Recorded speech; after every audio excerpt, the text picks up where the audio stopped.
Israel ने Iran पर हमला करके जंग का आगाज कर दिया। इसराइली हमले में ईरानी आर्मी चीफ जनरल बाकरी, पासदारान इनकलाब के कमांडर हुसैन सलामी, सेंट्रल हेडक्वार्टर के कमांडर गुलाम अली राशिद और आयतुल्लाह खामनाई के मुशीर अली शमखानी शहीद हो गए। फरीदून अब्बासी और मोहम्मद मेहदी तेहरानची समेत 6 जौहरी साइंसदानों ने भी जाम शहादत नोश किया। तेहरान में रिहायशी इमारत पर हमले में 5 अफराद लुक़मा अजल बने, 50 जख्मी हुए। मुतादिद रिहायशी इलाके मुतासर। अमीर हबीबुल्लाह सियारी को ईरान का नया आर्मी चीफ, जनरल अहमदी वाहिदी को पासदारान इनकलाब का कमांडर मुकर्रर कर दिया गया। ईरानी क़यादत का आला तरीन सिक्योरिटी इजलास, मुल्क में हंगामी हालत का ऐलान कर दिया गया।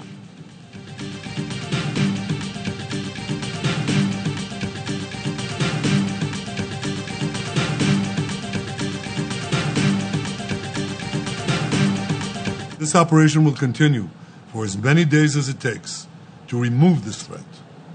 For decades, the tyrants of Tehran have brazenly, openly called for Israel's destruction. Iran के खिलाफ फौजी कार्रवाई कई दिन तक जारी रहेगी। इसराइली वजीर आजम की धमकी। नेतन्याहू ने दावा किया कि ईरान के पास 9 एटम बम तैयार करने के लिए दरकार यूरेनियम मौजूद है। हमने ईरान के जौहरी अफसूदगी निजाम और नतंज जौहरी तनसीब को निशाना बनाया। पासदारी इनकलाब के सदर दफ्तर और कई जौहरी साइंसदानों को टारगेट किया। हमारी लड़ाई ईरानी आवाम से नहीं, ईरानी आमरीत से है। इसराइली फौज का कहना है ईरान में 100 से ज्यादा मकामात को निशाना बनाया, 200 तैयारों से हमले किए। आलमी जौहरी तवानाई एजेंसी ने नतंज जौहरी तनसीब को निशाना बनाने की तस्दीक कर दी। कहा ईरान की सूरत हाल पर गहरी नजर रखे हुए हैं।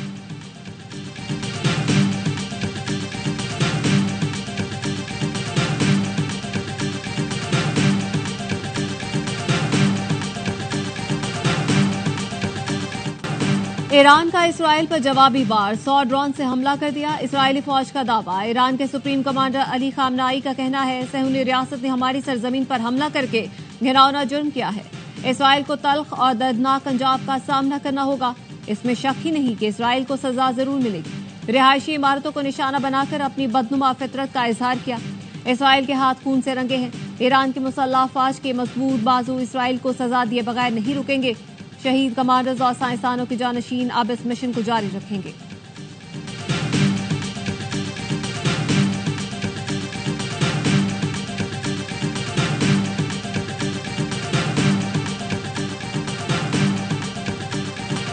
पाकिस्तान की ईरान पर इसराइली हमलों की शदीद मजम्मत, ईरान से मुकम्मल यकजहती का इजहार।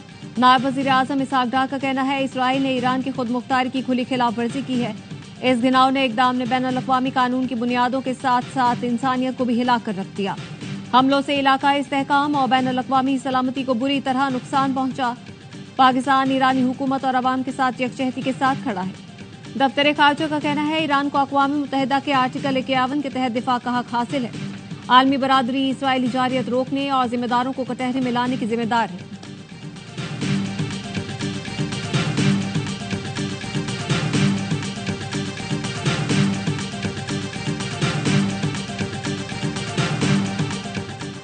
इसराइली मंसूबों का इल्म था, लेकिन अमरीकी फौज ने इस ऑपरेशन में कोई किरदार नहीं अदा किया। अमरीकी सदर डोनाल्ड ट्रंप ने फॉक्स न्यूज से गुफ्तगू में कहा ईरान पर इसराइली हमलों में वाशिंगटन मुलव्वस नहीं है, लेकिन अगर ईरान ने जवाबी हमला किया तो अमरीका इसराइल के दिफा में मदद करेगा। उन्होंने मजीद कहा कि ईरान के पास एटम बम नहीं हो सकता और हम मुज़ाकरात की मेज पर वापस आने की उम्मीद कर रहे हैं। सदर ट्रंप ने काबीना का हंगामी इजलास तलब कर लिया।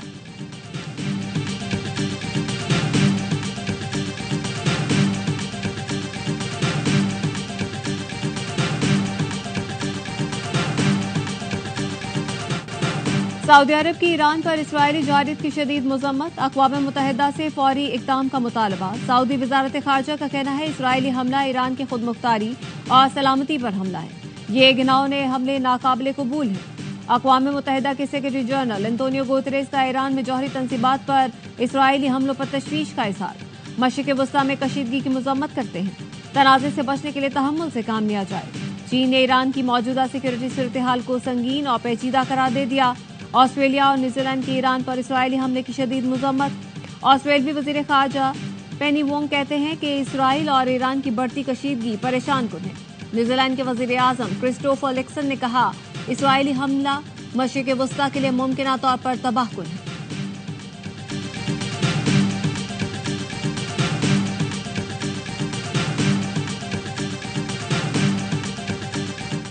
इसराइल के ईरान पर फजाई हमलों के बाद उर्दन, ईरान, इराक और शाम ने अपनी फजाई हदूद बंद कर दी।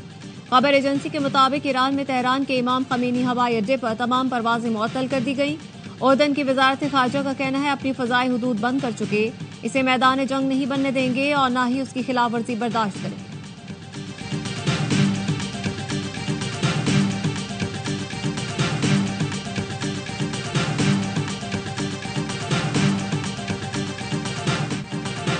ईरान पर इसराइली हमले के बाद बैनुल-अक़वामी मंडी में खाम तेल की कीमतों में इजाफा। लंदन ब्रेंट खाम तेल $6.29 इजाफे से $75.65 फी बैरल हो गया। वेस्ट टेक्सास खाम तेल की कीमत में भी $6.43 इजाफा, $74.47 पर ट्रेडिंग। रॉयटर्स का कहना है खाम तेल की कीमतों में 13% या $9 तक इजाफा देखा गया।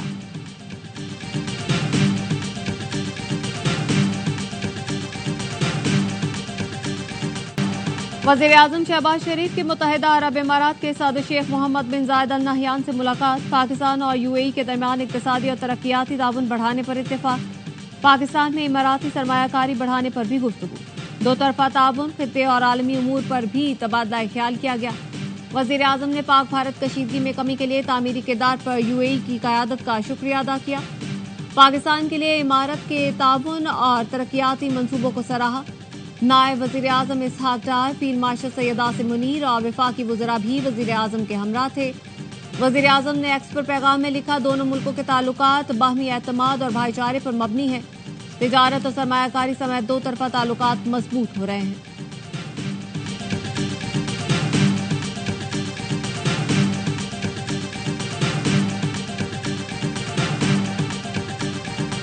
I told them, India and Pakistan, they've had a long time rivalry over Kashmir.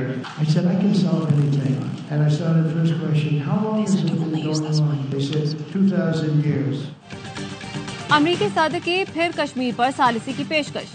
Donald Trump ने कहा, पाकिस्तान और भारत के दरमियान सालिसी के लिए तैयार हैं। कोई भी मसला हल कर सकता हूं। दोनों मुल्कों को इकट्ठा कर लेंगे। पाकिस्तान और भारत से कहा है, बहुत लंबी दुश्मनी हो गई। 2000 साल से पाकिस्तान और भारत लड़ रहे हैं और कितना अरसा लड़ोगे। दोनों मुल्कों के पास खतरनाक तादाद में जौहरी हथियार हैं। दोनों मुल्कों से कहा है, अगर जंग करोगे तो तिजारत नहीं होगी। पाकिस्तानी वफ्द आइंदा हफ्ते तिजारत पर गुफ्तगू करने अमरीका आ रहा है।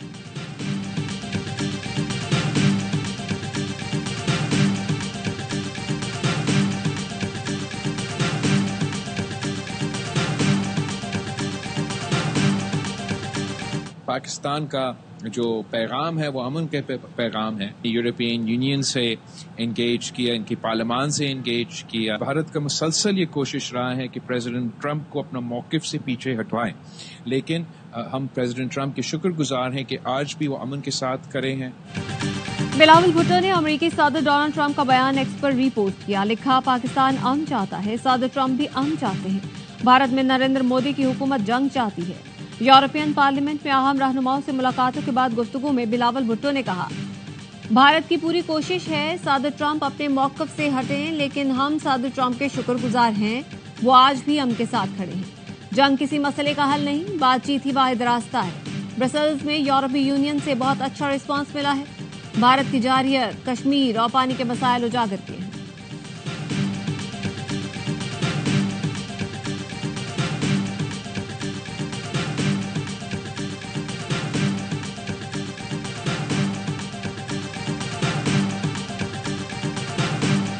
ट्रंप है, उनकी जो स्टेटमेंट्स हैं हम वेलकम करते हैं। जिसमें कश्मीर को उन्होंने खास तौर पे मेंशन किया, उनको रिजॉल्व करने की जरूरत है।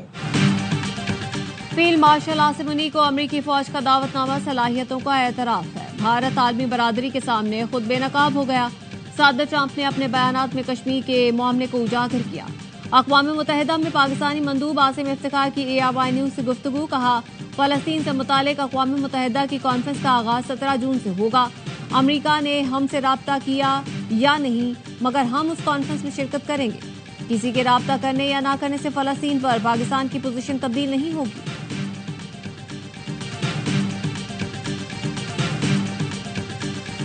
The result of the vote is as follows.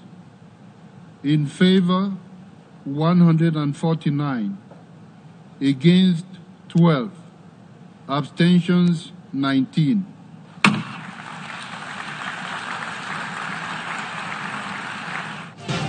अक़वाम मुत्तहिदा की जनरल असेंबली ने गजा में फौरी जंगबंदी की करारदाद मंजूर कर ली। 149 मुल्कों ने करारदाद की हिमायत और 12 ने मुखालफत की।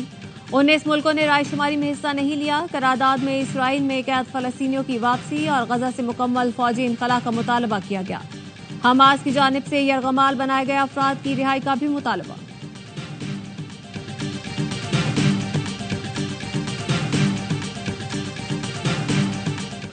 भारत के शहर अहमदाबाद में तबाह एयर इंडिया के तैयारे का एक ब्लैक बॉक्स मिल गया, दूसरे की तलाश। हादसे में अमले के 12 अरकान और 11 बच्चों समेत 240 मुसाफिर हलाक हुए थे। खुशकिस्मती से तैयारे का एक मुसाफिर जिंदा बच गया। तैयारा गिरने के बायस हॉस्टल तबाह हो गया। हादसे में मजमूई तौर पर 290 अफराद हलाक हुए। बरतानवी वजीर खारजा डेविड लेमी कहते हैं फजाई हादसात के मुआयनाकारों की टीम भारत भेजेंगे।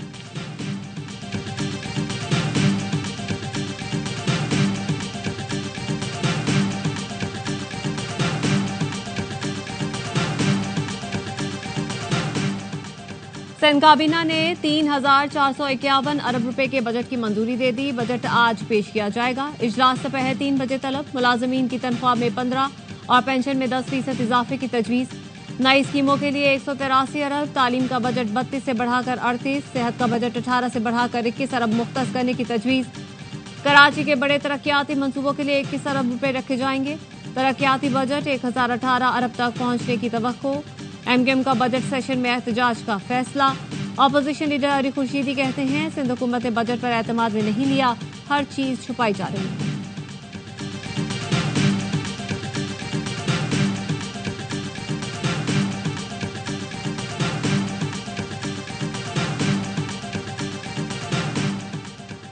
खैबर पख्तूनख्वा का सरप्लस बजट आज पेश किया जाएगा। बजट का हजम 2118 अरब रुपए रखा गया है। सूबाई हुकूमत ने बजट को बानी से वजीर आला और मुशीर खजाना की मुलाकात से मशरूत कर दिया। वजीर आला अली अमीन गंडापुर कहते हैं बानी की मुशावरत और मंजूरी के बगैर बजट पास नहीं होगा।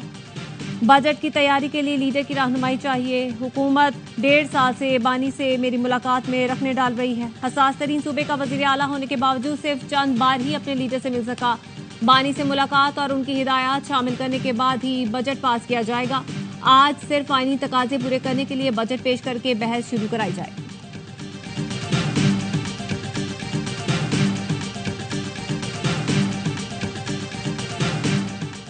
सीपीएनई ने पंजाब में अवामी आगाही और मालूमात की तरसील का बिल सेंसरशिप के बदतरीन आमिराना शक्ल करार दे दी। सदर सीपीएनई काजिम खान ने कहा बिल सरकारी खजाने से दाखिल तशहीर को कानूनी तहफ़्फ़ुज़ देता है। बिल के जरिए गैर मुंतखब सियासी शख्सियात की अवामी पैसे से तशहीर मुमकिन हो सकेगी। बिल सुप्रीम कोर्ट के फैसले से मुतसादिम है। सरकारी मुहिम पर एतराज भी सरकारी मुलाजिम सुनेगा।